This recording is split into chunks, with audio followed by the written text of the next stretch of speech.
नमस्कार, मैं संजीत कुमार आप सभी को अपने YouTube channel Sanjeet reasoning and math special में आप सबों का हार्दिक स्वागत करते हैं।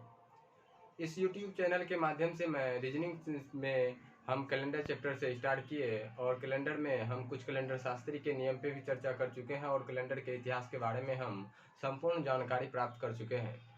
और हम कैलेंडर के प्रश्न को सॉल्व करने के लिए सबसे पहले और कॉन्सेप्ट से कैलेंडर के प्रश्न को कैसे सॉल्व करेंगे इस पे चर्चा कर रहे थे। बात कर रहे थे कि कैलेंडर में विषम दिन कॉन्सेप्ट से हम कैलेंडर के वास्तविक दिन को कैसे ज्ञात कर सकते हैं और कॉम्पिटिटिव एग्जाम में पूछे जा रहे सभी प्रकार के क्वेश्चन को हम विषम दिन कॉन्सेप्ट से कैसे हल करेंगे इस पे हम चर्चा करेंगे। और कुछ कैलेंडर शास्त्री के नियम पे भी हम बात कर चुके हैं और इसके पहले हम विषम दिन कॉन्सेप्ट पे एक वीडियो अपलोड कर चुके हैं क्लास 1, जिसमें हम विषम दिन कॉन्सेप्ट के बारे में बेसिक से जानकारी प्राप्त किए थे, जिसमें हम बताए कि सप्ताह में 7 दिन होते हैं और यह किस कैलेंडर से लिया गया है और इसके बारे में हम समझे। और 7 दिवस से चक्र चलता है सप्ताह का। विषम दिन कॉन्सेप्ट में यदि हम 7 से भाग दे के रिमाइंडर प्राप्त कर रहे हैं तो 7 दिवस से चक्रीय सप्ताह का जो चलता है इसी पे आधारित है। और हम बात कर रहे थे कि कैलेंडर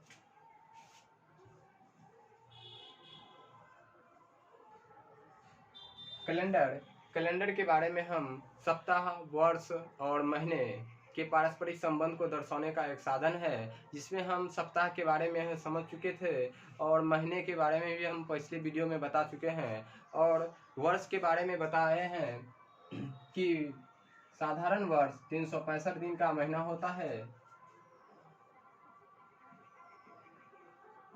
साधारण वर्ष 365 दिन का एक वर्ष होगा, जबकि लीप वर्ष 366 दिन का एक वर्ष होता है। लीप वर्ष 366 दिन का एक वर्ष होता है। यदि हम विषम दिन कॉन्सेप्ट पे बात कर रहे हैं तो विषम दिन कॉन्सेप्ट यानी विषम दिन ज्ञात करना, विषम दिन ज्ञात करके हम कैलेंडर के प्रश्न को हल कर सकते हैं। और विषम दिन क्या है? दिए गए दिन में यदि 7 से भाग दे के प्राप्त शेषफल ही विषम दिन होता है, यानी दिए गए दिन में यदि हम 7 से भाग दें और जो शेषफल प्राप्त होगा वही हमारा विषम दिन प्राप्त होगा। यानी यदि दिए गए दिन में 7 से भाग देकर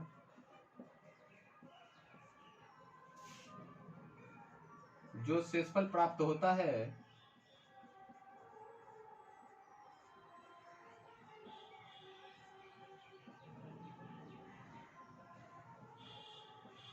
वही क्या होता है? विषम दिन होता है। 7 से क्यों भाग दे रहे हैं? क्योंकि 7 दिवसीय चक्र सप्ताह का होता है। सप्ताह का जो चक्र चलता है 7 दिवस का ही चलता है। 7 दिन के बाद पुनः सप्ताह क्या होता है? रिपीट हो जाता है। यानी यदि आज रविवार है तो 7 दिन बाद पुनः रविवार ही होगा। यह बेबीलोनिथाई कैलेंडर से लिया गया है। यह 499 ईसा पूर्व में पेश किया गया बेबीलोनिथाई कैलेंडर पे ही हम 7 दिवसीय चक्र जो ग्रेगोरियन कैलेंडर में इस्तेमाल कर रहे हैं यह बेबीलोनिथाई कैलेंडर से लिया गया है।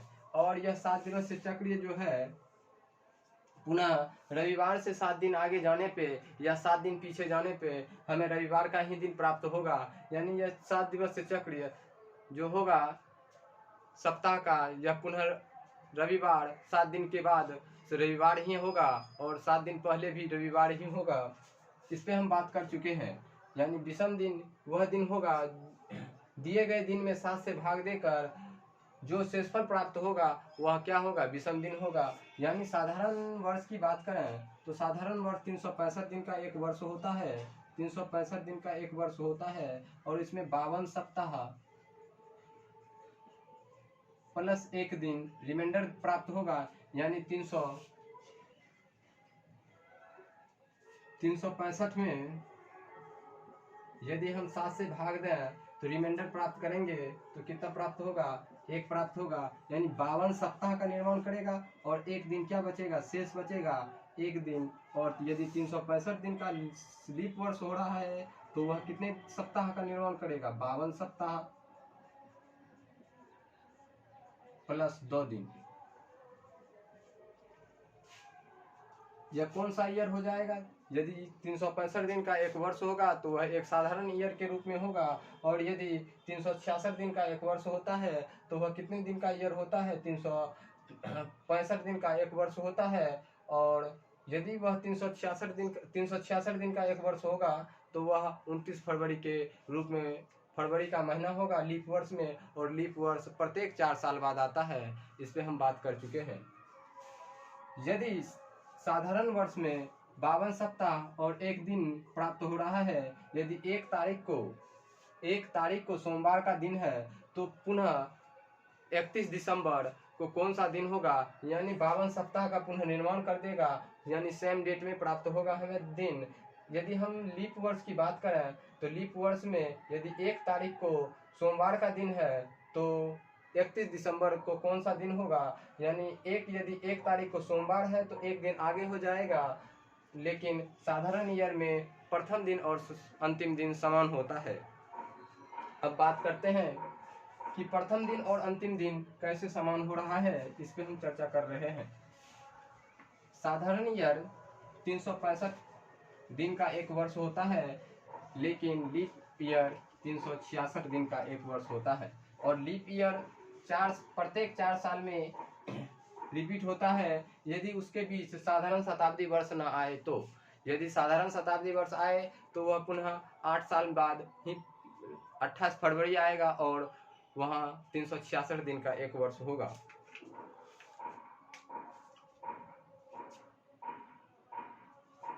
यदि 1 तारीख को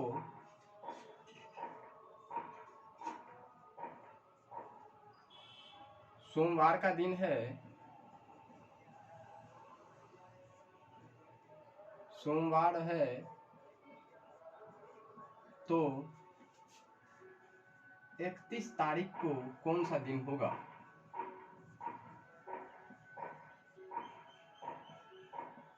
31 तारीख को कौन सा दिन होगा।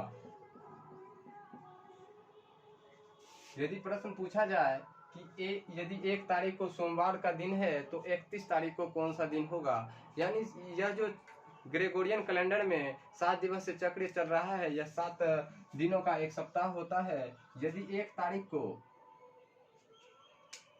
तारीख को सोमवार का दिन है तो पुनः 7 दिन बाद 8 तारीख को भी क्या होगा, सोमवार का ही दिन होगा। यदि 1 को कौन सा दिन है, सोमवार का दिन है, पुनः इसमें यदि हम 7 दिन ऐड कर दें तो 8 तारीख को भी कौन सा दिन होगा, सोमवार का दिन होगा। यदि इसमें पुनः हम 7 दिन ऐड कर दें तो 15 तारीख को भी कौन सा दिन होगा, सोमवार का ही दिन होगा। यदि हम इसमें पुनः 7 दिन ऐड कर दें तो कितना हो जाएगा, 22 तारीख को भी हमें सोमवार का ही दिन देखने को मिलेगा। यदि हम इसमें पुनः 7 दिन ऐड कर दें तो 29 तारीख को भी हमें सोमवार का ही दिन आएगा। लेकिन हमको 31 तारीख का डेट निकालना है तो हमें 30 तारीख को कौन सा दिन होगा, मंगलवार का दिन होगा। 31 तारीख को कौन सा दिन होगा, तो बुधवार का दिन होगा। यदि 1 तारीख को सोमवार है तो 31 तारीख को कौन सा दिन निकला, तो हमें बुधवार का दिन प्राप्त होगा। या तो आप ऐसे कर सकते हैं लॉन्ग मेथड से, 1 तारीख को सोमवार है तो पुनः 7 दिन बाद जोड़ के 8 तारीख को सोमवार का दिन होगा, पुनः 7 दिन जोड़ेंगे तो 15 तारीख होगा और 15 तारीख को भी कौन सा दिन होगा, सोमवार का ही दिन होगा। और पुनः हम 7 दिन जोड़ेंगे तो 22 तारीख को भी सोमवार का दिन होगा। 22 में यदि हम 7 ऐड कर दें तो 29 तारीख को भी सोमवार का दिन होगा। यदि 29 तारीख को सोमवार का दिन आ रहा है तो 30 तारीख को मंगलवार होगा और हमें 31 तारीख का दिन निकालना है तो 31 तारीख को बुधवार का दिन होगा। इसमें ज़्यादा मुश्किल प्रश्न नहीं है, लेकिन इसे करने के लिए हम ये लॉन्ग मेथड का प्रयोग ना करके हम शॉर्ट मेथड पे चर्चा करेंगे। लेकिन लॉन्ग मेथड से बनाएंगे तो ऐसे कि 1 तारीख को सोमवार है तो पुनः 7 दिन ऐड करके हम वही 8 तारीख को भी सोमवार का ही दिन होगा, पुनः यदि हम 7 दिन जोड़ दें तो 15 तारीख को भी कौन सा दिन होगा, सोमवार का दिन होगा। ये लॉन्ग मेथड है। लेकिन शॉर्ट मेथड से यदि आप बनाना चाहें तो बना सकते हैं। दिन में 1 तारीख से हम कितने तारीख पे जा रहे हैं, तो दिन में 1 तारीख से हम 31 तारीख के बीच जा रहे हैं, यानी हम दिन में आगे जा रहे हैं। यदि हम आगे जाएंगे तो जोड़ेंगे और पीछे जाएंगे तो क्या करेंगे, माइनस करेंगे। बस यही कॉन्सेप्ट याद रखिएगा। यदि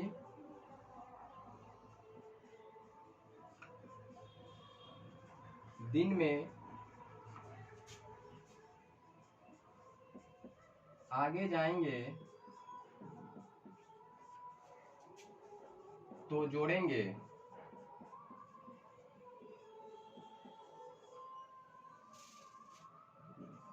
लेकिन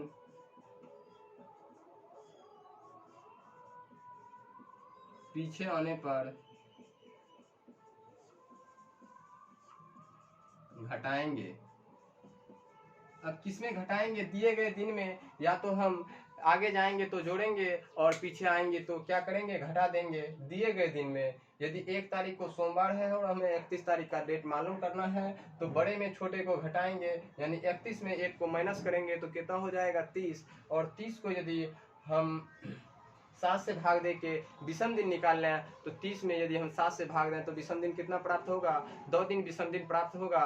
और हमें 1 तारीख को कौन सा दिन दिया हुआ है, सोमवार का दिन दिया हुआ है, तो हमें 2 दिन ऐड करना पड़ेगा तो कितना हो जाएगा, मंगल और बुध का दिन हो जाएगा। यदि सोमवार में 2 दिन ऐड करें तो कौन सा दिन होगा, बुधवार का दिन होगा।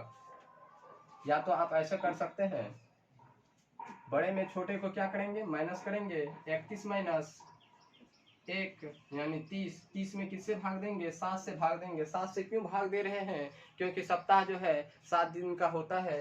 7 दिन बाद पुनः हमें रविवार से यदि हम 7 दिन आगे जाएं तो कौन सा दिन होगा, रविवार का ही दिन होगा। दिन क्या होता है, रिपीट होता है, इसीलिए हमें दिन ज्ञात करना है। तो 7 से भाग दे के रिमाइंडर प्राप्त करेंगे, शेषफल प्राप्त करेंगे तो शेषफल कितना प्राप्त होगा, 2 दिन प्राप्त होगा। यदि हम 1 तारीख से 31 तारीख पे जा रहे हैं तो आगे जा रहे हैं तो सोमवार में क्या करेंगे, 2 दिन ऐड करेंगे। सोमवार प्लस 2 दिन ऐड करेंगे तो कौन सा दिन होगा, बुधवार का ही दिन होगा। या तो आप ऐसे बना सकते हैं, लेकिन इसके लिए आप लॉन्ग मेथड का प्रयोग करेंगे तो ज़्यादा समय लगेगा। लेकिन याद रखने वाली बात है कि यदि हम दिन में सिर्फ आगे जाएंगे तो दिए गए दिन में हम जोड़ेंगे, यदि हम पीछे आएंगे तो क्या करेंगे, घटा देंगे। बस इतना सा कॉन्सेप्ट याद रखना है। और कैलेंडर के प्रश्न को टाइप 1 में जैसे पूछा जाए कि 1 जनवरी को सोमवार का दिन है तो 31 जनवरी को कौन सा दिन होगा, 28 जनवरी को कौन सा दिन होगा, या महीने में किसी भी डेट का निकालना है तो विषम दिन कॉन्सेप्ट से भी हम निकाल सकते हैं। तो विषम दिन कितना प्राप्त होगा, 31 में यदि हम 1 माइनस कर दें तो विषम दिन कितना, 30 में 7 से भाग दें तो रिमाइंडर कितना प्राप्त होगा, 2। ये क्या है, 2 विषम दिन है। विषम दिन का परिभाषा हम बताएं, यदि दिए गए दिन में 7 से भाग देकर जो शेषफल प्राप्त होता है वही क्या होता है, विषम दिन होता है। इस पे हम बात कर चुके हैं। और 2 दिन यदि विषम दिन हुआ तो हम दिन में क्या जा रहे हैं, आगे जा रहे हैं, तो सोमवार में हम 2 दिन ऐड करेंगे तो बुधवार का दिन होगा। यदि प्रश्न पूछा जाए 31 तारीख को सोमवार का दिन है, किसी महीने में 31 तारीख को सोमवार का दिन है, तो 1 तारीख को कौन सा दिन होगा। यदि पूछा जाए कि 31 तारीख को सोमवार का दिन है तो 1 तारीख को कौन सा दिन होगा, तो क्या करेंगे, 31 से हम यदि 7 दिन माइनस करेंगे तो 24, यानी 31 तारीख को कौन सा दिन दिया हुआ है, सोमवार का दिन दिया हुआ है। यदि हम 24 तारीख पे जाएंगे तो 24 तारीख को भी कौन सा दिन होगा, सोमवार का ही दिन होगा। यदि इसमें हम 7 दिन माइनस करें तो 17 तारीख को भी कौन सा दिन होगा, सोमवार का ही दिन होगा। यदि हम 7 दिन माइनस करें, पीछे जाएं तो 10 तारीख को भी सोमवार का ही दिन होगा। यदि हम 7 दिन पीछे जाएं तो 3 तारीख को भी कौन सा दिन होगा? सोमवार का ही दिन होगा। 2 तारीख को रविवार का दिन होगा। जबकि हमें 1 तारीख का डेट निकालना है तो कौन सा दिन होगा? शनिवार का दिन होगा।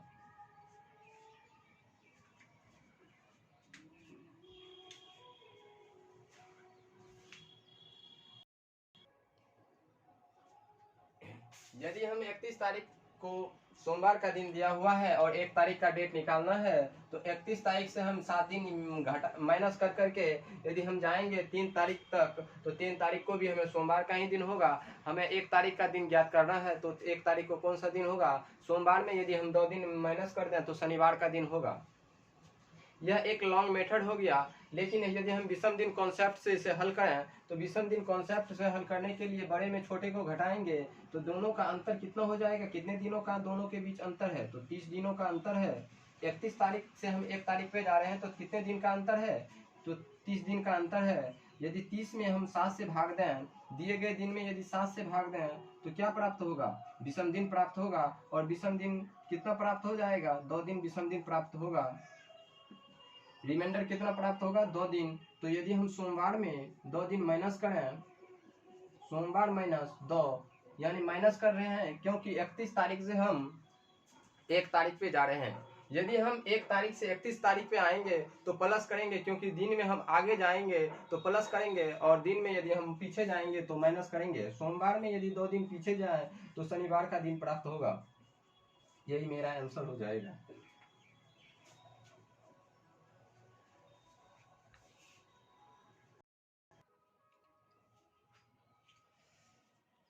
आप समझ चुके हैं कि दिए गए दिन में यदि हम 7 से भाग दें तो क्या प्राप्त होता है? विषम दिन प्राप्त होता है। 31 तारीख और 1 तारीख के बीच कितने दिनों का अंतर है? तो 30 दिनों का अंतर है।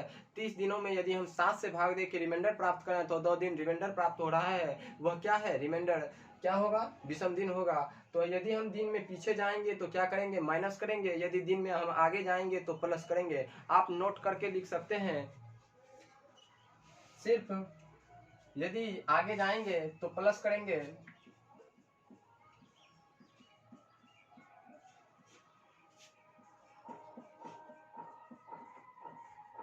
आगे जाएंगे तो प्लस करेंगे और पीछे जाएंगे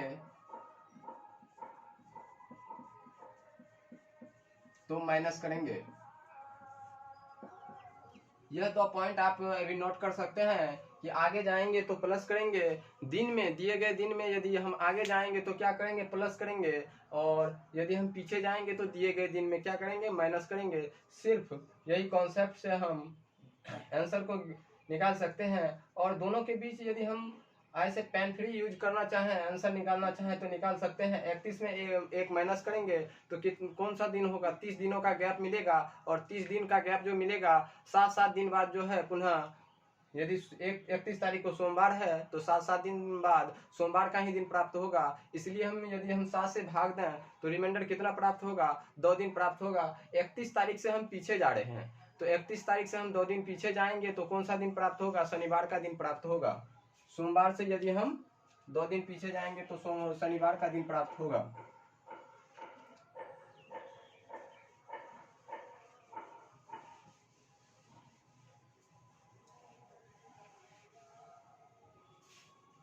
यदि 1 तारीख को सोमवार का दिन है,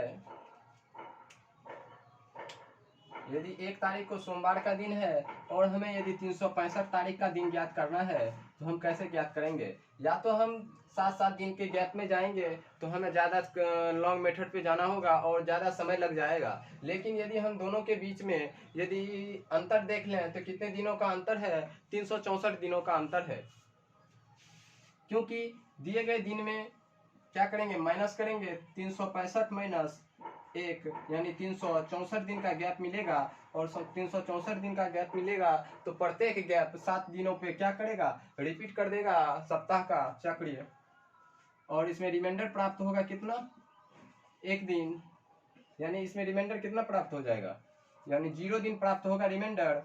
364 में यदि हम 7 से भाग रहे हैं तो रिमाइंडर कितना प्राप्त होगा? 0। सोमवार में हम क्या करेंगे? 0 दिन ऐड करेंगे, क्योंकि हम दिन में आगे जा रहे हैं। सोमवार में यदि हम 0 दिन ऐड करें तो कौन सा ही दिन प्राप्त होगा? सोमवार का ही दिन प्राप्त होगा। इसीलिए दिए गए ईयर यदि 365 दिन का एक वर्ष है तो वह कौन सा वर्ष होगा? साधारण वर्ष होगा। और साधारण वर्ष का प्रथम दिन और अंतिम दिन क्या होगा? समान होगा। यदि 1 तारीख को सोमवार का दिन है साधारण वर्ष में, तो 31 दिसंबर को भी सोमवार का ही दिन होगा। यह नोट कर सकते हैं।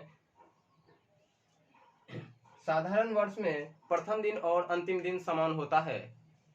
यदि एक तारीख को सोमवार का दिन है तो 31 दिसंबर को भी सोमवार का ही दिन प्राप्त होगा।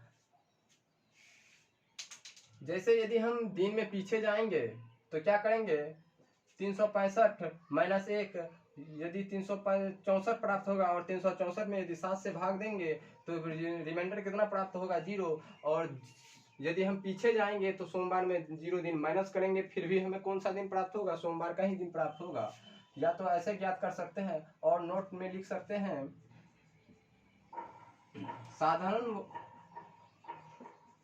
साधारण वर्ष का प्रथम दिन और अंतिम दिन समान होता है।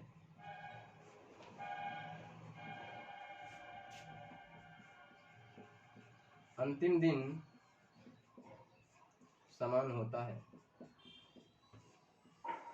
यदि 1 तारीख को सोमवार का दिन है तो 31 दिसंबर को भी सोमवार का ही दिन होगा। यह किस कैलेंडर में? तो साधारण वर्ष के कैलेंडर में कौन सा होगा? तो यदि 1 जनवरी को सोमवार का दिन है तो 31 दिसंबर को भी सोमवार का ही दिन होगा, क्योंकि दोनों के बीच में 364 दिन का गैप प्राप्त होता है। और 364 दिन का गैप जब प्राप्त होता है तो यदि हम 7 से भाग दें तो 0 दिन रिमाइंडर प्राप्त होता है। और यदि 0 दिन रिमाइंडर प्राप्त हो रहा है तो सोमवार में यदि पहला दिन सोमवार का है या मंगलवार का है तो मंगलवार में यदि हम 0 दिन ऐड करेंगे तो मंगलवार का ही दिन होगा। इसीलिए हम कह सकते हैं कि साधारण वर्ष का प्रथम दिन और अंतिम दिन समान होता है। कभी कभी प्रश्न देखने को मिल सकता है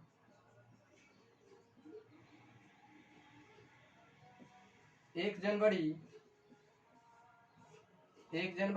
2010 को मंगलवार का दिन है,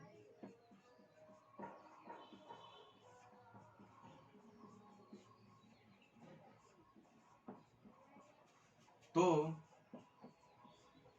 31 दिसंबर 2010 को कौन सा दिन होगा?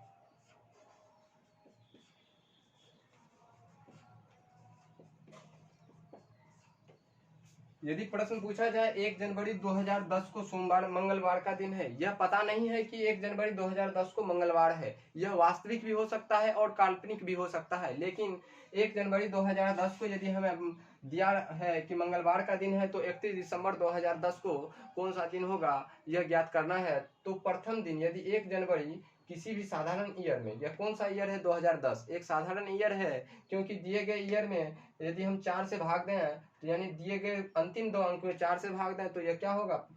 4 से पूर्णतः विभाजित नहीं होगा। और 4 से यदि पूर्णतः विभाजित ना हो तो वह कौन सा ईयर होगा? साधारण ईयर होगा। इसलिए 2010 एक कौन सा ईयर है? साधारण ईयर है। तो 1 जनवरी और 31 दिसंबर कौन सा होगा? समान होगा। तो 31 दिसंबर को भी कौन सा दिन होगा? मंगलवार का ही दिन होगा।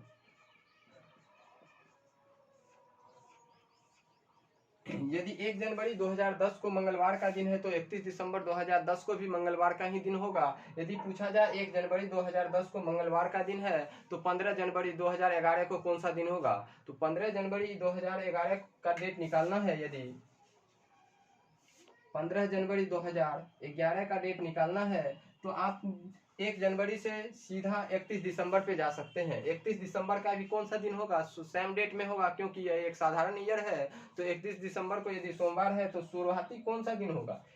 तो 1 जनवरी 2011 को बुधवार का दिन होगा।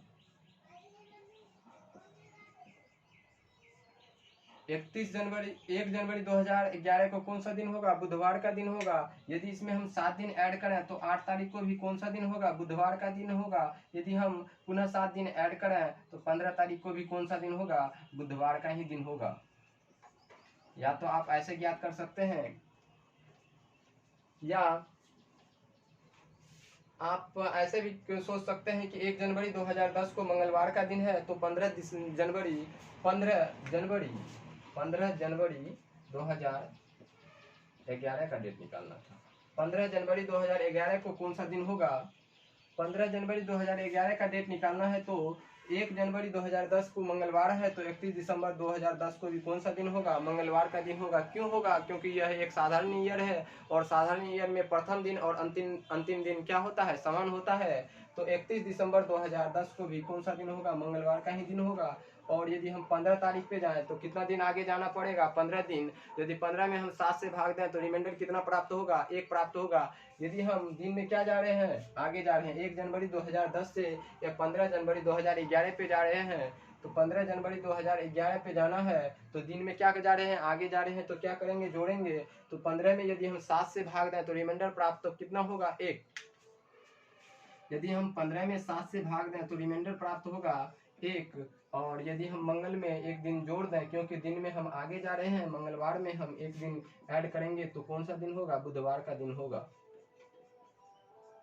ज्यादा मुश्किल क्वेश्चन नहीं है, लेकिन कभी कभी प्रश्न पूछा जा सकता है कि 1 जनवरी 2010 को मंगलवार है, तो 15 जनवरी 2011 को कौन सा दिन होगा? या फरवरी का मंथ दिया होगा, या किसी भी महीने होगा।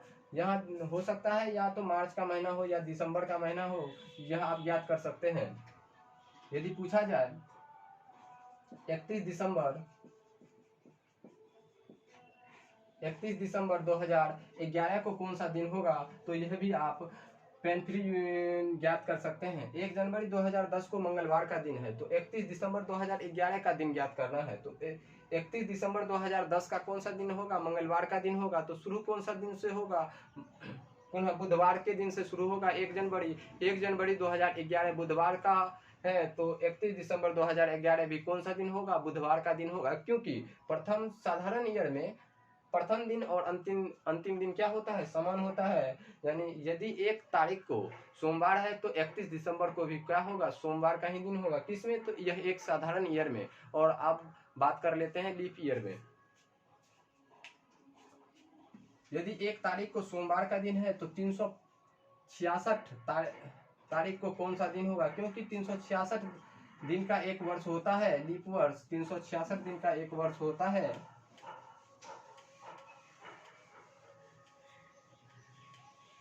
366 तारीख को कौन सा दिन होगा? तो दोनों के बीच का अंतर है, यदि हम निकालें दिनों के बीच का अंतर, 366 माइनस 1 यानी 365।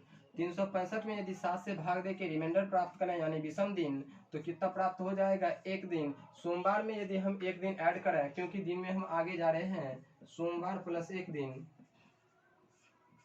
कौन सा दिन होगा? मंगलवार का दिन होगा। यदि 1 तारीख को सोमवार का दिन है तो 365 तारीख को भी कौन सा दिन होगा? 365 तारीख को सोमवार का दिन होगा, लेकिन 366 तारीख को कौन सा दिन होगा? तो मंगलवार का दिन होगा।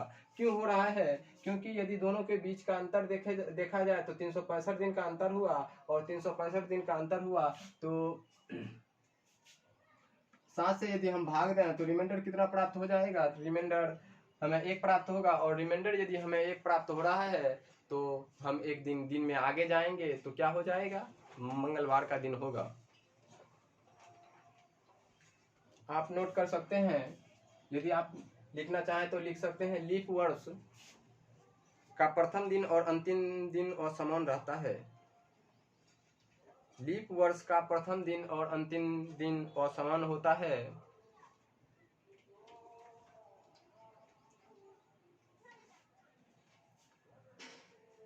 लीप वर्ष का प्रथम दिन और अंतिम दिन असमान रहता है। प्रथम दिन से अंतिम दिन एक दिन ज्यादा होता है। प्रथम दिन से अंतिम दिन एक दिन ज्यादा होता है। किसमें? तो लीप लीप ईयर में क्या होगा, प्रथम दिन और अंतिम दिन असमान होगा और प्रथम दिन से एक दिन ज्यादा अंतिम दिन होगा। लेकिन साधारण ईयर में क्या होता है, प्रथम दिन और अंतिम दिन समान होता है। यदि 1 जनवरी को सोमवार का दिन है साधारण ईयर में, तो 31 दिसंबर को भी सोमवार का ही दिन होगा। लेकिन ऐसा लीप ईयर में नहीं है। लीप ईयर में होता है एक दिन आगे। यदि 1 जनवरी 2012 को सोमवार का दिन है, तो 31 दिसंबर 2012 को मंगलवार का दिन होगा। क्योंकि लीप ईयर 366 दिन का एक वर्ष होता है, और जब 366 दिन का एक वर्ष होगा तो दोनों के बीच में 365 दिन का गैप मिलेगा। और 365 दिन में यदि हम 7 से भाग दें तो रिमाइंडर 1 प्राप्त होगा। यदि हम दिन में आगे जाएंगे तो जोड़ेंगे और पीछे आएंगे तो घटाएंगे। लेकिन यहाँ हम दिन में आगे जाएंगे तो एक दिन ऐड करेंगे। यदि हमें 1 जनवरी 2012 को सोमवार का दिन है तो 31 दिसंबर 2012 को मंगलवार का दिन होगा। आप नोट कर सकते हैं।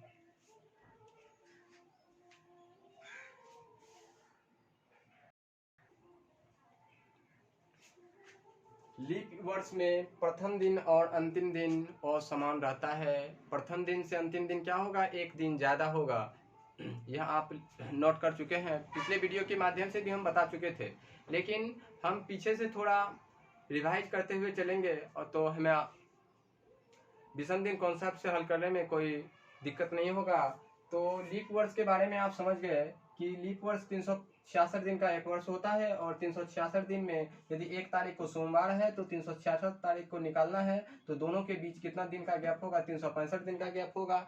और सप्ताह जो है, एक सप्ताह 7 दिनों का होता है, इसलिए यदि हम 7 से भाग दें तो रिमाइंडर 1 प्राप्त होगा।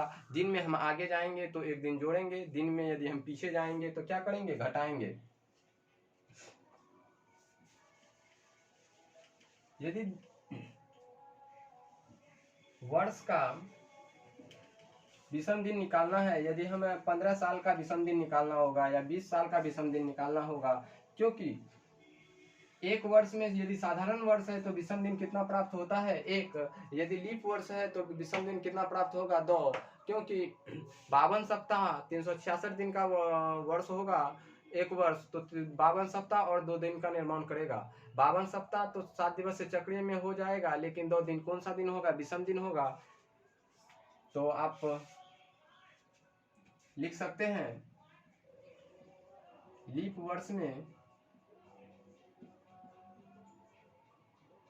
वर्ष में 52 सप्ताह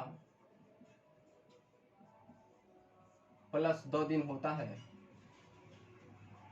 लेकिन साधारण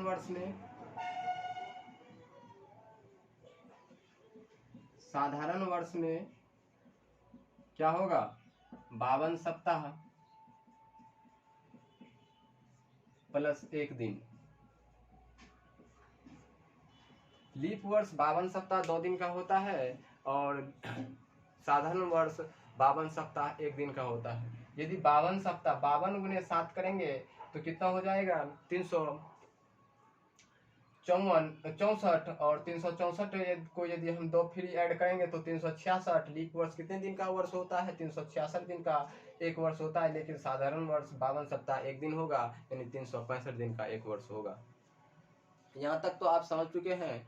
यदि 70 साल में लीप वर्ष निकालना, विषम दिन निकालना है कि 70 साल में विषम दिन कितना होगा,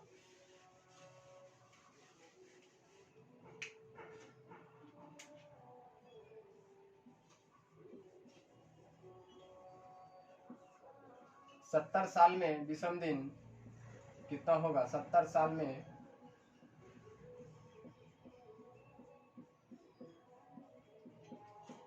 विषम दिन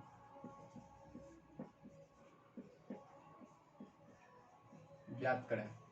70 साल में हमें विषम दिन प्राप्त करना है तो कैसे ज्ञात करेंगे, 70 में यदि हम लीप वर्ष की बात करें तो कितना लीप वर्ष हो जाएगा। तो यदि हम प्रत्येक 4 साल में लीप वर्ष होता है, तो यदि हम 4 से भाग दे के भागफल प्राप्त कर लें तो उतना हमें क्या प्राप्त हो जाएगा, लीप वर्ष प्राप्त होगा।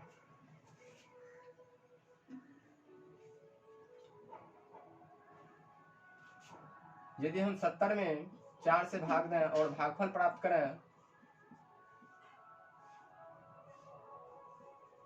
तो भागफल 17 होगा, यानी 17 इसमें लीप वर्ष होगा और साधारण वर्ष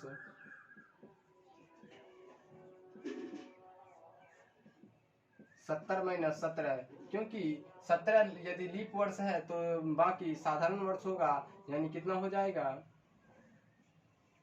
53। क्या हो जाएगा साधारण वर्ष होगा, जबकि लीप वर्ष कितना हो जाएगा 17 लीप वर्ष होगा। यदि 53 साधारण वर्ष है तो प्रत्येक साधारण वर्ष में एक वर्ष में कितना दिन विषम दिन होता है, तो एक दिन विषम दिन होता है। आपको पहले हम बताए हैं कि साधारण वर्ष 52 सप्ताह एक दिन का होता है और साधारण वर्ष में एक दिन विषम दिन होता है और लीप वर्ष में प्रत्येक लीप वर्ष में 2 दिन विषम दिन होता है।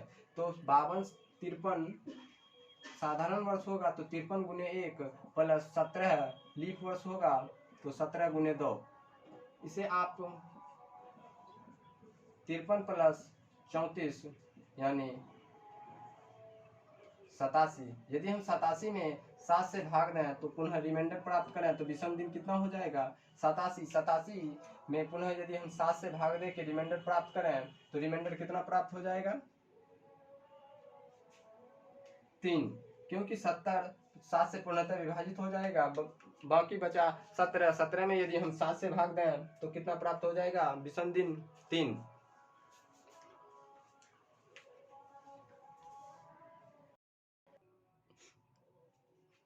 विषम दिन 3 प्राप्त होगा। यह क्या होगा विषम दिन, यही हमें ज्ञात करना है कि 70 साल में विषम दिनों की संख्या कितना हो जाएगा 3। यदि हम इसे सोचें सिर्फ यह तो एक लॉन्ग मेथड से हम निकाले हैं कि साधारण वर्ष कितना हो जाएगा 53, लेकिन लीप वर्ष कितना हो जाएगा 17 और साधारण वर्ष प्रत्येक साधारण वर्ष कितना दिन का एक वर्ष में एक दिन विषम दिन प्राप्त होता है, लेकिन लीप वर्ष में प्रत्येक लीप वर्ष 2 दिन विषम दिन लेके आता है। तो 53 गुने 1 प्लस 17 गुने 2, यदि हम इसे ऐड करके पुनः 7 से भाग दें तो विषम दिन कितना प्राप्त हो जाएगा 3। यदि हम सोचें सिर्फ यहाँ तो इसे हम ऐसे भी लिख सकते हैं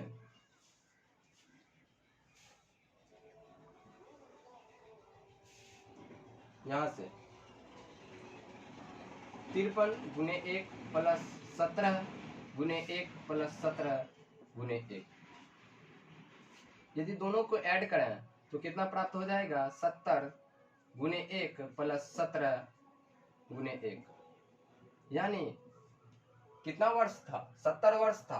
और 70 वर्ष में प्रत्येक 70 वर्ष मान लें कि एक साधारण ईयर है, तो साधारण ईयर है तो वह प्रत्येक वर्ष कितना दिन का लेके आएगा एक दिन लेके आएगा, लेकिन 70 साल में लीप वर्ष कितना होगा, लीप वर्ष कितना हो जाएगा 17, और 17 जो है साधारण वर्ष से एक दिन अधिक होगा तो 17 एक दिन ज्यादा लेके आएगा। और यदि दोनों को ऐड करें, यहाँ दोनों को सिर्फ ऐड करें तो कितना हो जाएगा 87, और 87 में यदि पुनः हम 7 से भाग देके रिमाइंडर प्राप्त करें तो 3 प्राप्त होगा, यही भी विषम दिन ही होगा। सिर्फ 17 गुने 2 को हम लिख सकते हैं 17 गुने 2 को यदि हम लिखना चाहें तो लिख सकते हैं 17 ऑफ 1 प्लस 1। पुनः हम इसे यदि हल करें तो कितना हो जाएगा 3 विषम दिन होगा। यदि हम डायरेक्ट निकालना चाहें कि 70 साल में विषम दिनों की संख्या कितना होगा, तो 70 साल में हम मान लिए कि 70 विषम दिन 70 साधारण ईयर ही है, तो 70 साधारण ईयर है तो प्रत्येक साधारण ईयर में कितना दिन विषम दिन होता है एक दिन, और प्रत्येक साधारण ईयर में एक दिन विषम दिन होता है, तो 70 साल में कितना दिन हो जाएगा एक्स्ट्रा तो 70। और इसमें यदि लीप वर्ष की बात करें तो 4 से भाग देंगे और सिर्फ भागफल लिखेंगे, तो भागफल यदि हम 17 प्राप्त किए, क्योंकि यह 17 लीप वर्ष होगा, यह एक दिन ज्यादा एक्स्ट्रा लेके आएगा तो कितना दिन हो जाएगा 87, और 87 में यदि हम 7 से भाग दें तो रिमाइंडर प्राप्त करें तो कितना दिन हो जाएगा 3। यह 3 दिन क्या हो जाएगा विषम दिन होगा।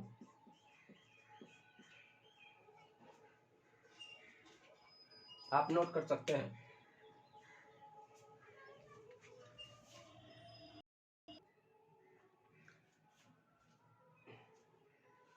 यदि हमें 90 साल में विषम दिनों की संख्या ज्ञात करना है तो कैसे ज्ञात करेंगे, तो हम लॉन्ग मेथड पे नहीं चर्चा करेंगे, जबकि शॉर्ट मेथड ऐसे ही ज्ञात कर सकते हैं कि 70 साल का लीप वर्ष हो या 90 साल का हो या 1920 साल का हो या किसी भी ईयर का हमें लीप वर्ष निकालना है तो सिर्फ हमें इस मेथड पे चर्चा करेंगे। लेकिन यदि हमें 90 साल का लीप वर्ष निकालना है तो 90, मान लिए कि 90 साधारण ईयर है, तो साधारण ईयर है तो प्रत्येक साल कितना दिन लेके एक्स्ट्रा दिन लेके आएगा, एक दिन। और 90 साल में लीप वर्ष कितना होगा, 4 से भाग दे के भागफल प्राप्त कर लेंगे तो 22 क्या हो जाएगा, लीप वर्ष होगा। और 22 यदि लीप वर्ष होगा तो दोनों को ऐड करेंगे तो कितना हो जाएगा, 112। और 112 को यदि हम 7 से भाग दे के रिमाइंडर प्राप्त करें तो रिमाइंडर ज्ञात कर सकते हैं।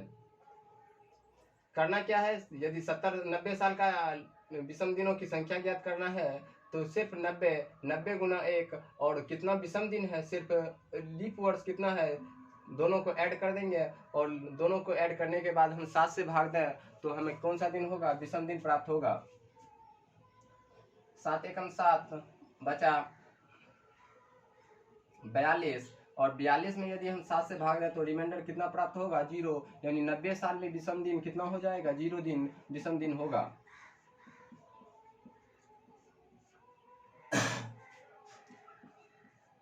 बात करें 100 कौन सा ईयर है, एक साधारण ईयर है कि लीप ईयर है। हम पहले बता चुके हैं कि 101 लीप ईयर ना बल्कि साधारण ईयर है। यह किसके द्वारा दिया गया है, सी क्लैबस के द्वारा 1582 ईस्वी में, 15 अक्टूबर 1582 ईस्वी में चर्चा किया गया है कि 100 को एक साधारण शताब्दी ईयर में 400 का नियम दिया है। और यदि शताब्दी ईयर ना हो तो उसमें सिर्फ 4 का ही नियम है कि 4 यदि दिया गया वर्ष 4 से विभाजित है तो वह लीप वर्ष होगा। लेकिन शताब्दी ईयर में यदि दिया गया वर्ष 400 से विभाजित हो तो वह लीप शताब्दी ईयर होगा। और लीप शताब्दी ईयर होगा तो वह एक लीप ईयर होगा। और साधारण शताब्दी ईयर साधारण ईयर होता है। तो आप समझ चुके हैं कि 101 कौन सा ईयर है, साधारण शताब्दी है। और साधारण शताब्दी है तो यह कौन सा होगा, साधारण वर्ष होगा। और साधारण वर्ष होगा तो इसमें कौन सा कितने दिन का एक वर्ष होगा, 365 दिन का एक वर्ष होगा। 365 दिन का एक वर्ष होगा। 365 दिन का एक वर्ष होगा। तो यदि हम 100 साल में विषम दिन ज्ञात करना चाहें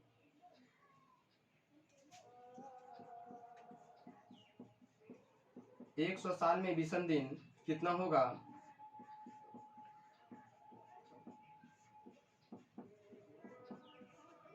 100 साल में यदि हम निकालना चाहें तो कितना साधारण ईयर होगा, 76 साधारण ईयर होगा। और लीप ईयर कितना होगा, 24।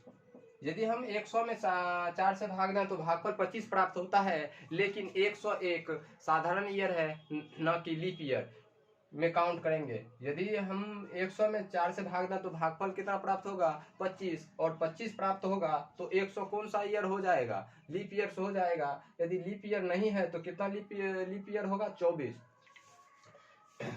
100 साल में 24 लीप ईयर होते हैं। और साधारण ईयर की संख्या कितना हो जाएगा, 76। कभी कभी प्रश्न पूछा जाता है कि 100 साल में लीप ईयर्स कितने होंगे, तो आप डायरेक्ट बता सकते हैं 100 साल में लीप ईयर्स 24 होंगे। और साधारण ईयर की बात करें तो साधारण ईयर कितना हो जाएगा, 76। और यदि दोनों में विषम दिन की बात करें, क्वेश्चन मिल सकता है कि 100 साल में लीप वर्ष कितना होगा। 100 साल में लीप वर्ष होगा तो कितना होगा, 24 लीप वर्ष होगा। और 400 साल में लीप वर्ष की बात करें तो 400 साल में 97 लीप ईयर होता है। इस पे हम आगे बताएंगे। तो 76 गुने 1 प्लस 24 गुने 2, यदि दोनों को ऐड करें तो 100 प्लस 24 यानी 124। यदि 124 में हम 7 से भाग कर रिमाइंडर प्राप्त करें तो कितना प्राप्त हो जाएगा, 5।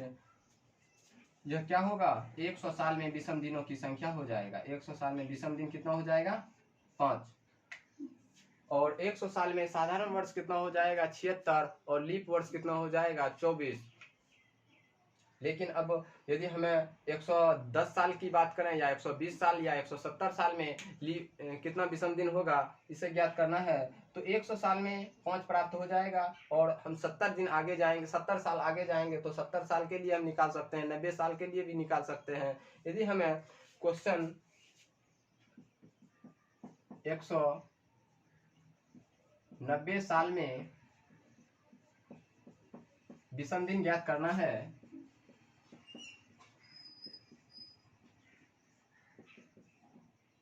190 साल में विषम दिन ज्ञात करना है, तो हम 100 साल में तो पहले हम निकाल चुके हैं कि 100 साल में 76 साधारण वर्ष होता है और लीप वर्ष कितना होगा, 24 लीप वर्ष होगा। और यदि 76 गुने 1 प्लस 24 गुने 2 करें तो कितना हो जाएगा, 124। यदि 124 में हम 7 से भाग दें तो कितना प्राप्त होगा, विषम दिन 5। या तो आप ऐसे भी कर सकते हैं, 100 साल संपूर्ण साल साधारण ईयर है और लीप वर्ष कितना हो जाएगा, 24। यह एक्स्ट्रा एक दिन लेके आएगा और एक दिन जो एक्स्ट्रा लेके आएगा तो यह 124 दिन का निर्माण करेगा। और 124 दिन में यदि 7 से भाग दें तो रिमाइंडर कितना प्राप्त होगा, 5 दिन ही प्राप्त होगा। यह कौन सा दिन होगा, विषम दिन होगा। 190 साल में विषम दिनों की संख्या ज्ञात करना है, तो 100 प्लस इसे लिख सकते हैं 90। 100 साल में विषम दिनों की संख्या कितना हो गया, 5 दिन विषम दिन निकाले हैं। इसे आप नोट कर सकते हैं कि 100 साल में विषम दिनों की संख्या 5 होगा। और 90 साल में यदि आप निकालना चाहें तो 90 प्लस लीप वर्ष कितना हो जाएगा, 22। 112 5 17, 117। और 117 में यदि हम 7 से भाग दे के रिमाइंडर प्राप्त करें तो रिमाइंडर कितना प्राप्त हो जाएगा, 5। क्या हो जाएगा, यह एक विषम दिन होगा। 5 कितना हो जाएगा, विषम दिन होगा। 190 साल में विषम दिनों की संख्या पूछा जाए तो कितना आप बताएंगे, 5। यह कॉन्सेप्ट है कि 190 साल में विषम दिनों की संख्या 5 होगा। यदि 170 साल में बात करें तो सिर्फ 170 साल की बात करें तो आप लिख सकते हैं 170 साल में विषम दिनों की संख्या कितना होगा, तो आप या 172 साल में विषम दिनों की संख्या कितना होगा।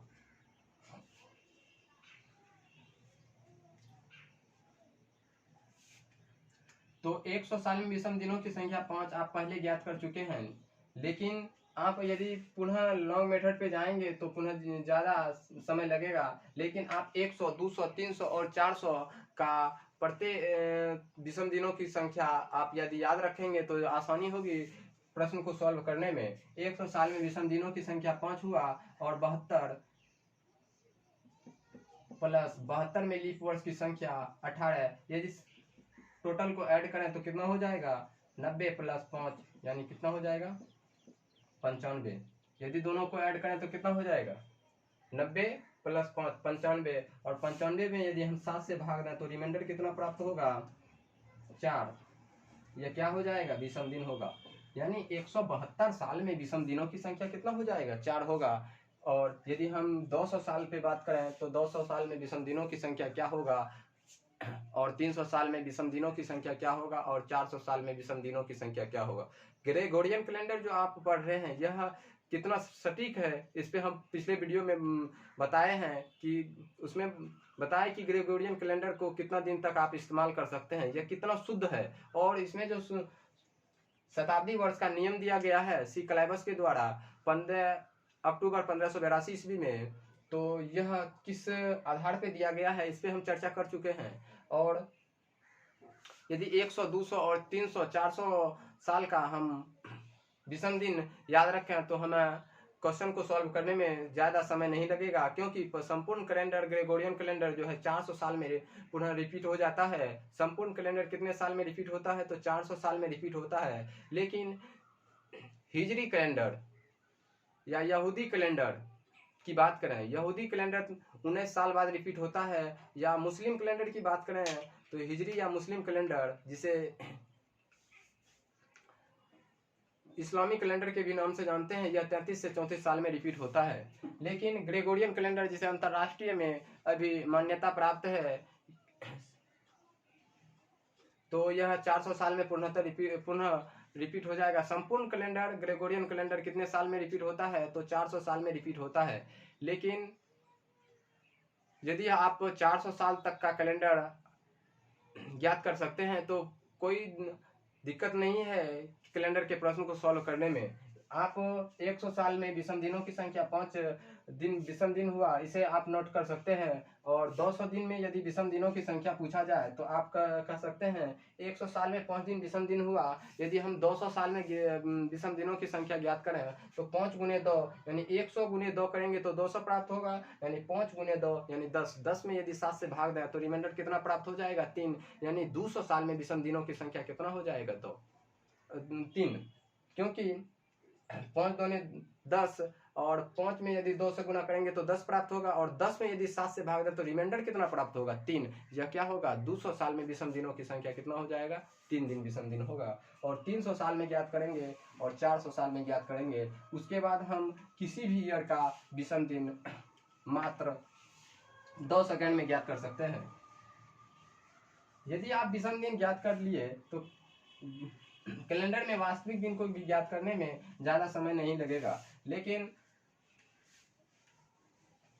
विषम दिन कॉन्सेप्ट से या जल्लर्स के नियम से या माइकल किथ के नियम से या किसी भी कैलेंडर शास्त्री के नियम से आप प्रश्न को बनाएंगे तो ज्यादा समय नहीं लगेगा। लेकिन आपका कॉन्सेप्ट क्लियर रहना चाहिए कि 100 साल में विषम दिनों की संख्या कितना है तो 5, 200 साल में विषम दिनों की संख्या कितना है तो 3, 300 साल में विषम दिनों की संख्या कितना है 1, या 400 साल में विषम दिनों की संख्या 0 है। यदि विषम दिनों की संख्या 400 साल में 0 है तो संपूर्ण कैलेंडर क्या हो जाएगा? पुनः रिपीट हो जाएगा। यानी 400 का कैलेंडर पुनः 800 के कैलेंडर के समान होगा, 800 का कैलेंडर पुनः 1200 कैलेंडर के समान होगा, 1200 का कैलेंडर पुनः कितने 100 कैलेंडर के समान होगा? तो 1600 कैलेंडर के समान होगा। तो 100 साल में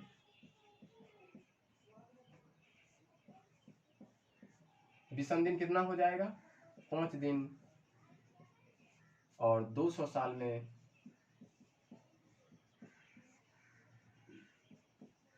क्योंकि 200 को क्या लिख सकते हैं? 100 गुने 2 और 2।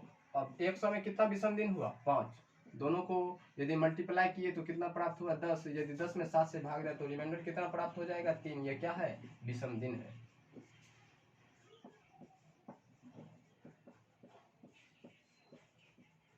विषम दिन बराबर 3। यदि हम 300 की बात करें, 300 साल में विषम दिन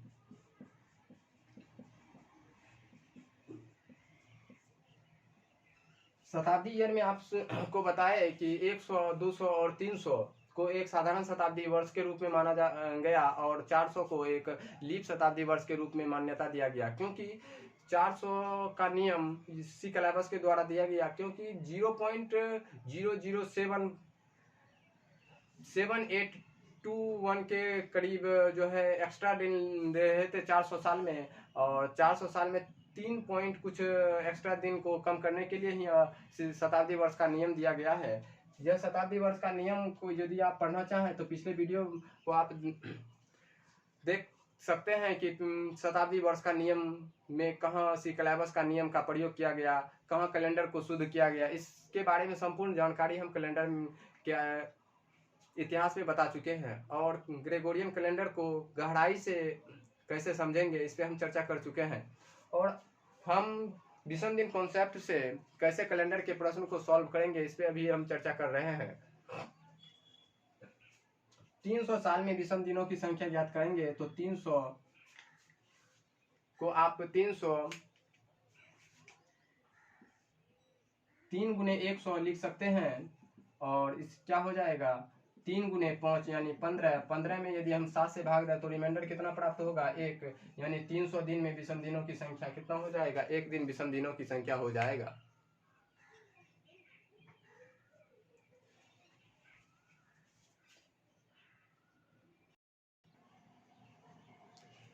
तीन 300 साल में विषम दिनों की संख्या कितना हो जाएगा? 3 गुने 100 यानी 100 साल में विषम दिनों की संख्या 5 प्राप्त हो रहा है, और 300 साल में विषम दिनों की संख्या ज्ञात करने के लिए 3 गुना 5 करेंगे तो कितना हो जाएगा? 15। और 15 में यदि हम 7 से भाग देकर रिमाइंडर प्राप्त करें तो रिमाइंडर कितना प्राप्त हो जाएगा? रिमाइंडर कितना प्राप्त हो जाएगा?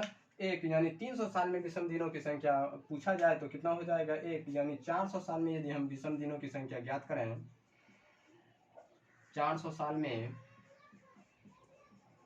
विषम दिनों की संख्या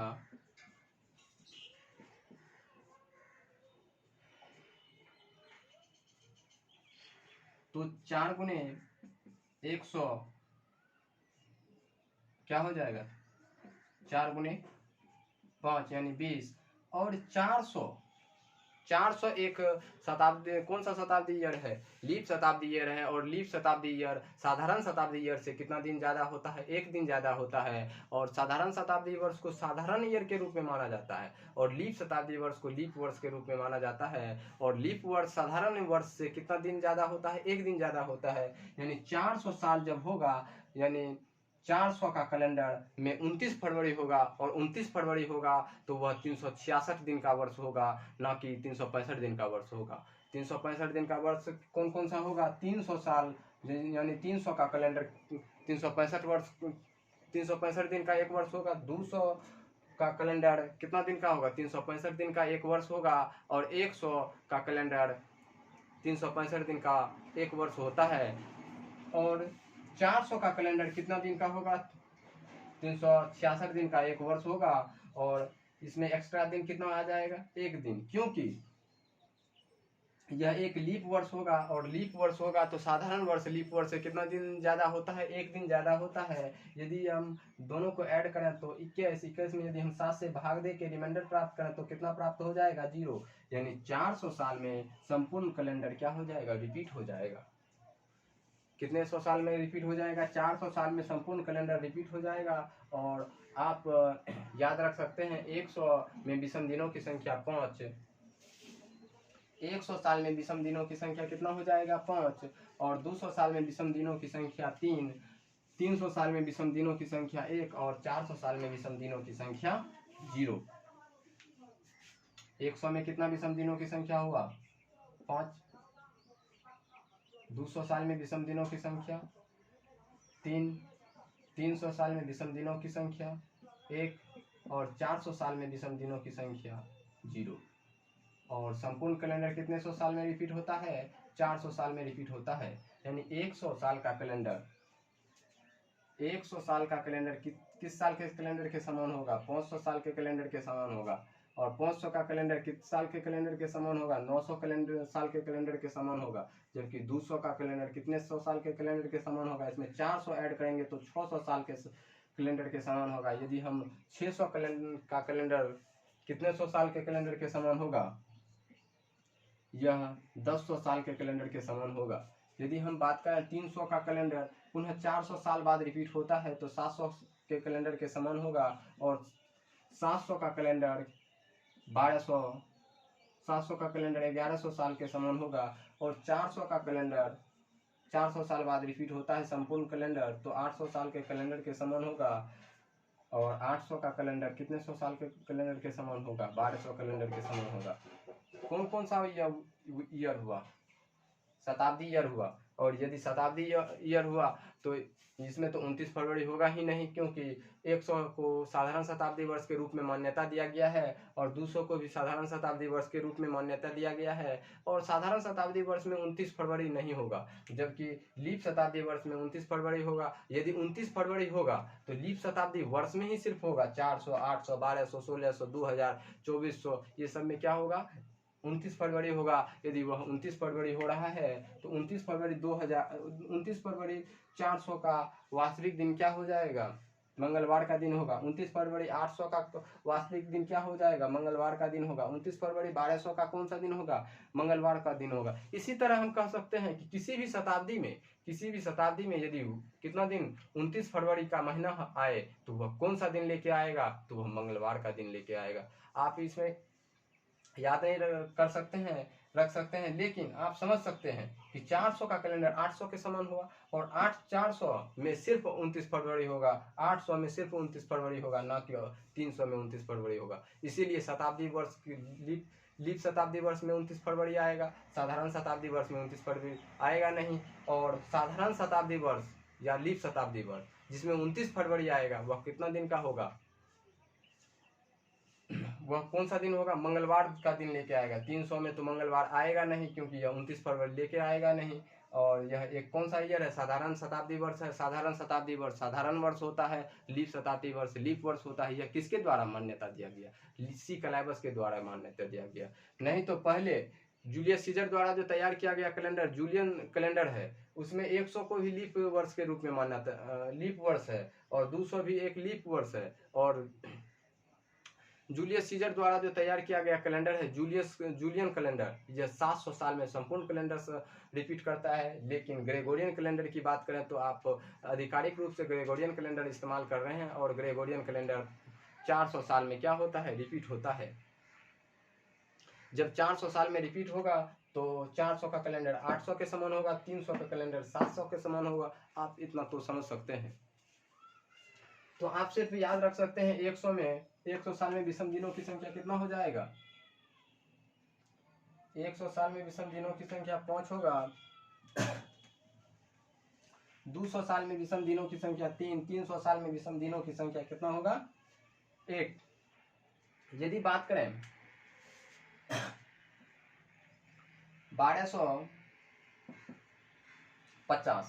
1250 साल में विषम दिनों की संख्या ज्ञात करना है। तो 1250 साल में विषम दिनों की संख्या ज्ञात करना है तो संपूर्ण कैलेंडर 400 साल में रिपीट होता है।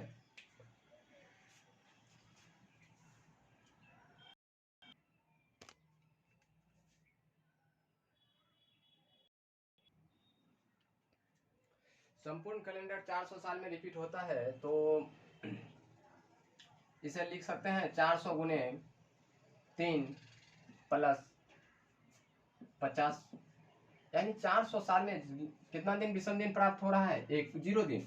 तो 0 गुने 3 प्लस 50 साल में विषम दिनों की सिर्फ संख्या ज्ञात करना है। तो 50 साल में मान लिए कि 50 एक लीप 50 साल साधारण वर्ष है, तो साधारण वर्ष है तो 50 तो एक्स्ट्रा दिन लेके आएगा, लेकिन इसमें लीप वर्ष कितना हो जाएगा, 12। यदि 12 लीप वर्ष हो जाएगा तो दोनों को ऐड करेंगे तो कितना हो जाएगा, 62।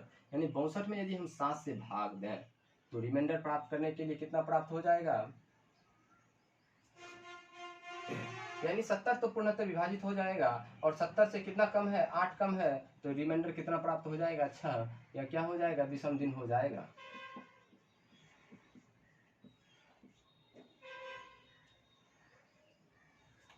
बारह सौ 50 साल की बात करें तो 1250 साल में कितना दिन विषम दिन होगा, 6 विषम दिन होगा। या 1790 साल की बात करें तो 1790 साल में विषम दिनों की संख्या ज्ञात करना है। तो 1790 साल में विषम दिनों की संख्या ज्ञात करना है, तो इसे आप लिख सकते हैं 400 गुने 4 प्लस 100, क्योंकि 400 को लिख 400 गुने 4 1600 प्लस 1 1700, इसे और 90 लिख सकते हैं।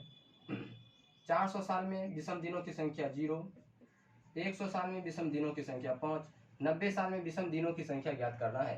तो मान लिए कि 90 साल साधारण ईयर है, और साधारण ईयर प्रत्येक साधारण ईयर एक वर्ष में एक दिन एक्स्ट्रा लेके आएगा, लेकिन इसमें लीप वर्ष कितना हो जाएगा, तो लीप वर्ष हो जाएगा 22।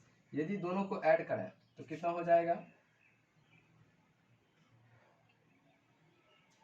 27 प्लस 90 यानी 117, और 117 में यदि हम 7 से भाग दें तो कितना प्राप्त हो जाएगा, 5, यानी 1790 साल में विषम दिनों की संख्या कितना हो जाएगा, 5 दिन। हमें यदि 1920 की बात करें, 1920 का विषम दिन ज्ञात करना है, तो आप हम लिख सकते हैं 400 गुने 4 प्लस 300, 4 चौक 1600 और 300 कितना हो जाएगा, 1900 प्लस 20, तो कितना हो जाएगा, 0 प्लस 300 में लीप वर्ष की विषम दिनों की संख्या 1, और 20 साल में कितना लीप वर्ष हो जाएगा, 5। अब सबको ऐड करके यदि हम 7 से भाग दें तो विषम दिन कितना हो जाएगा, 5 दिन विषम दिन होगा। यानी 1920 में विषम दिनों की संख्या 5 दिन होगा, और यदि हम 2000 या किसी भी ईयर का विषम दिन ज्ञात कर सकते हैं। यदि हम वास्तविक दिन ज्ञात बताएंगे तो वहाँ आपको 1790 के लिए विषम दिन कितना ज्ञात करके निकालना होगा, 5 दिन, और यही मेथड का प्रयोग करेंगे। इसे हम विस्तार से आपको बताएंगे जब आपको हम वास्तविक दिन ज्ञात करेंगे कि 15 अक्टूबर 1920 को कौन सा दिन है, या किसी भी डेट में वास्तविक दिन याद करना है तो हम वहाँ बताएंगे। लेकिन टाइप वाइज हम बताएंगे कि कहाँ किसी भी कैलेंडर शास्त्री का नियम का प्रयोग नहीं कर सकते हैं। ना तो माइकल किथ का नियम का प्रयोग कर सकते हैं, ना किसी भी कैलेंडर शास्त्री के नियम का प्रयोग ना करके भी हम कैलेंडर के प्रश्न को सॉल्व कर सकते हैं। जैसे 1 जनवरी 2000 को सोमवार का दिन है, यानी 1 तारीख को सोमवार का दिन दिया हुआ है, और यदि हमें 28 तारीख या 31 तारीख का दिन ज्ञात करना है तो इसमें सिर्फ माइनस करके देख सकते हैं कि कितना दिनों का अंतर है, और 7 से भाग दे के रिमाइंडर प्राप्त कर लेंगे, और आगे जाएंगे तो क्या करेंगे, जोड़ेंगे, और पीछे जाएंगे तो माइनस करेंगे। यही कॉन्सेप्ट से हम कैलेंडर के प्रश्न को भी सॉल्व करेंगे और टाइप वाइज आपको बताएंगे। लेकिन आप नोट कर सकते हैं कि 100 साल में विषम दिनों की संख्या 5 हुआ, और 200 साल में विषम दिनों की संख्या 3, और 300 साल में विषम दिनों की संख्या 1, और 400 साल में विषम दिनों की संख्या 0। आपको हम बताएं कि लीप वर्ष का कैलेंडर 28 साल बाद रिपीट नहीं होता है, जबकि आपको हम बताएं कि लीप शताब्दी वर्ष का कैलेंडर 28 साल बाद रिपीट होता है। लीप वर्ष का कैलेंडर 28 साल, 12 साल और 40 साल बाद रिपीट होता है। सिर्फ लीप शताब्दी वर्ष का कैलेंडर, यदि वह ईयर क्या हो, शताब्दी ईयर में हो, तो लीप शताब्दी वर्ष का कैलेंडर कितने साल बाद रिपीट होगा, 28 साल बाद रिपीट होगा। यानी 400 का कैलेंडर 428 साल में पुनः कैलेंडर क्या होगा, सेम होगा। यानी 1 जनवरी 400 ईस्वी का कैलेंडर किसके समान होगा, 428 साल के कैलेंडर के समान होगा, क्योंकि शताब्दी वर्ष, लीप शताब्दी वर्ष हमेशा 28 साल बाद रिपीट होगा, और लीप वर्ष का कैलेंडर 12 साल, 28 साल, 40 साल बाद रिपीट होता है। इसे हम पिछले वीडियो में बता चुके हैं, लेकिन इसे जब आपको हम रिपीटेशन ऑफ कैलेंडर बताएंगे तो वहां हम पूरा चर्चा करेंगे कि ऐसा क्यों नहीं हो रहा है। ये समझ सकते हैं, 400 में यदि हम 28 से भाग दें तो पूर्णतः यह मल्टीपल नहीं है, और 28 का मल्टीपल नहीं है तो क्या हो सकता है, ये 400 से पूर्णतः 28 से पूर्णतः विभाजित नहीं हो रहा है, तो 28 से कैसे आप कह सकते हैं कि 28 साल बाद कैलेंडर रिपीट हो जाएगा, क्योंकि संपूर्ण कैलेंडर तो 400 साल बाद रिपीट होता है। तो आपको पूरा हम डिटेल से बताएंगे रिपीटेशन ऑफ कैलेंडर में कि साधारण ईयर में भी अभी कहाँ कहाँ कैलेंडर में त्रुटि है, जहाँ की अभी बुक में दिया नहीं है, बुक में भी गलत लिखा है कि लीप वर्ष का सिर्फ कैलेंडर 28 साल बाद रिपीट होता है। ऐसा कुछ नहीं, ना कि साधारण वर्ष में भी आपको बताएंगे कि कैलेंडर कहाँ 44 साल में रिपीट होगा, कहाँ 12 साल में, कहाँ 16 साल में, कहाँ क्या होगा, इसको हम पूरा डिटेल से हम बताएंगे। लेकिन आज के लिए हम यहाँ इतना ही रखते हैं। लेकिन आप ध्यान रखिएगा कि 100 साल में लीप विषम दिनों की संख्या 5, 200 साल में विषम दिनों की संख्या कितना हो जाएगा, 300 साल में विषम दिनों की संख्या 1, 400 साल में विषम दिनों की संख्या 0। और इसमें आप लिख सकते हैं 100 साल में लीप वर्ष की बात किए थे कि 100 साल में लीप वर्ष कितना होगा, तो 24 लीप वर्ष होता है। क्योंकि 25 लीप वर्ष क्यों नहीं होता है, क्योंकि 101 साधारण शताब्दी वर्ष है, और साधारण शताब्दी वर्ष हमेशा साधारण वर्ष होता है। 100 साल में साधारण वर्ष कितना होगा, 100 साल में साधारण वर्ष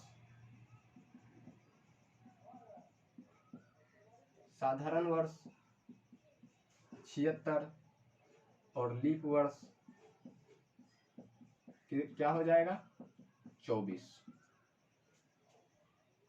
क्वेश्चन पूछा जा सकता है कि 100 साल में लीप वर्ष कितना होगा, 24, और साधारण वर्ष कितना होगा, 76। या तो 200 साल की बात करें तो 200 साल में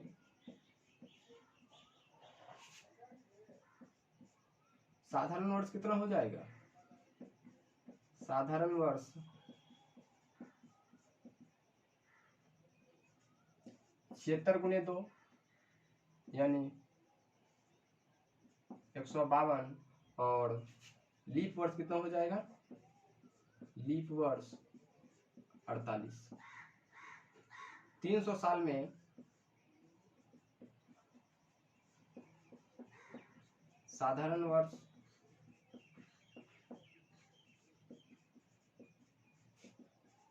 3 गुने 76,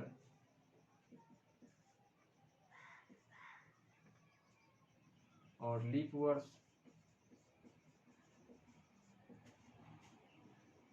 24 गुने 3 यानी 72। अब 400 साल में साधारण ईयर और लीप ईयर पूछा जाता है कि साधारण ईयर कितना होगा 400 साल में, और लीप ईयर कितना होगा। तो लीप ईयर क्या हो जाएगा, 1 की वृद्धि होगा, यानी 24 गुने 4 प्लस 1, क्योंकि 400 एक लीप वर्ष है, लीप शताब्दी वर्ष है, और लीप शताब्दी वर्ष को सी कलाबस के द्वारा लीप वर्ष के रूप में मान्यता दिया गया है। और लीप वर्ष कितना हो जाएगा, लीप वर्ष 24 गुने 4 प्लस 1, एक क्या है 400 भी एक लीप शताब्दी वर्ष है, और लीप शताब्दी वर्ष को लीप वर्ष के रूप में मान्यता दिया गया है। इसीलिए 24 गुने 4 प्लस 1 दिन एक लीप वर्ष क्या हो जाएगा, एक्स्ट्रा हो जाएगा, तो क्या हो जाएगा 97 लीप वर्ष हो जाएगा 400 साल में। और साधारण वर्ष कितना हो जाएगा, साधारण वर्ष 303 साधारण वर्ष होगा, जबकि लीप वर्ष 97 होगा। यानी बहुत ऐसा प्रश्न पूछा गया है कि 400 साल में लीप वर्ष की संख्या कितना होगा। आपको ऑप्शन में दिया रहेगा 96, 95, 94, 98 और 97। तो आप किसमें नोट आंसर देंगे, तो 97 में, क्योंकि 24 प्रत्येक 100 साल में 24 लीप ईयर होता है, और 400 साल में कितना लीप ईयर हो जाएगा 96, और 400 एक शताब्दी लीप शताब्दी वर्ष है। लीप शताब्दी वर्ष को भी लीप वर्ष के रूप में मान्यता दिया गया है, इसलिए एक लीप वर्ष ज्यादा हो जाएगा, यानी 400 साल में। तो 400 साल में लीप वर्ष कितना हो जाएगा 97, और साधारण ईयर कितना हो जाएगा 303। आप इसे याद रख सकते हैं। और मुख्य रूप से 400 साल में लीप वर्ष पूछा जाता है और साधारण वर्ष पूछा जाता है। 100 साल में